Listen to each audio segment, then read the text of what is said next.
Winehouse. I'm a jazz singer and I'm from London and I sing jazz. My album was out here at the beginning of June, I think. It's called Frank. So, who's Frank, or what is Frank? Or is it you just being Frank? It's me being Frank, and it's like Frank Sinatra, and it's like, it's just a good one word, one syllable, straight head down the line, bang, one thing. Now, you said that music makes you fearless. Is there anything you're afraid of, or is it something that you're not afraid of? You're afraid of nothing? I'm afraid of everything, but when it comes to music, I'm not afraid of anything. I have nothing to be afraid of. It's such a shame the way music has gone in the past. Always, there's always bad pop music around. But that's cool, that's why I'm here. What would you consider bad pop music?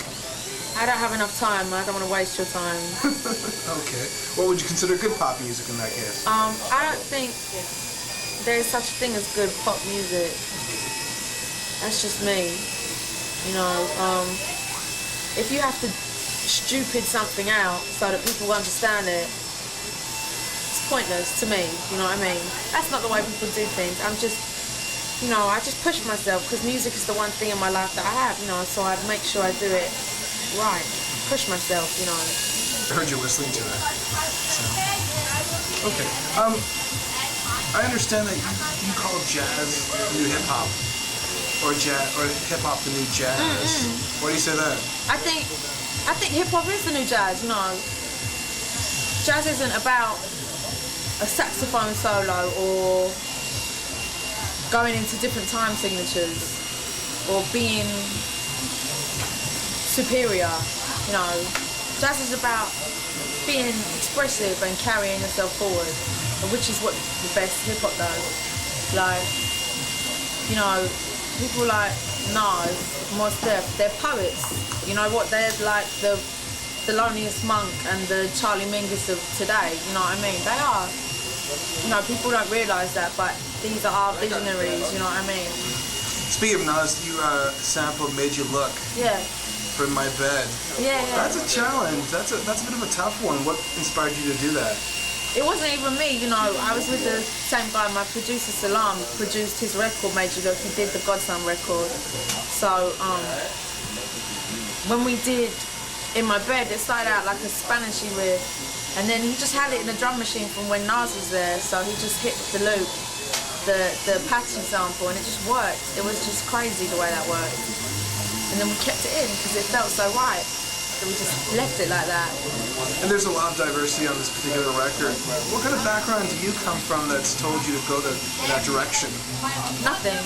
I didn't come from anywhere that I had a completely normal upbringing, you know what I mean? It was only when I began to get my own money, and time, a lot of time on my hands, but I started really listening to music, people always say to me, oh, your mum and dad must have had a wicked record collection that you could just dip into whenever you want, but it wasn't like that. Like, my mum and dad didn't have that much good music, there was stuff that I learned from them when I was a kid, but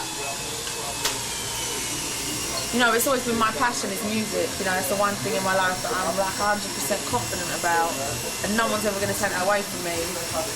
So, yeah. The lyrics and the music are pretty mature, and you're 19. That's incredible, the stuff that you've written. Do you still consider yourself to be a teenager or a young adult? Well, I'm 20 now. Yeah. I wish I was a teenager because I'm 20 now, so I wish I was a teenager. But I'm not.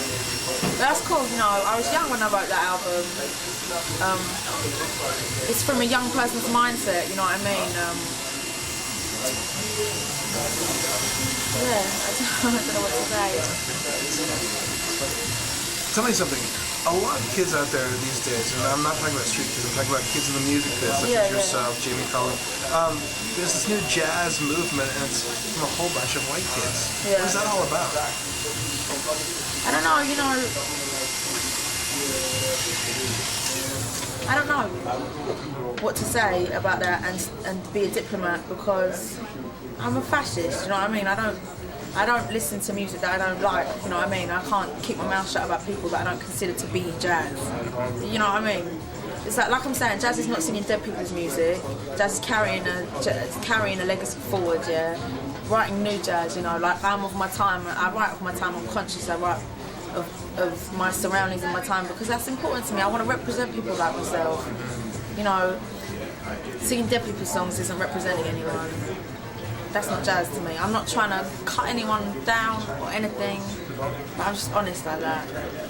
And in the press, they've said that you're a bit of an anti-Nora Jones.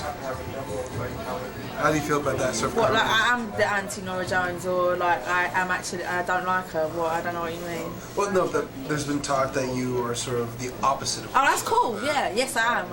I'm the direct opposite of Nora Jones. I have opinions and everything. Yeah. What do you think of Nora? I don't know. I haven't met her, you know.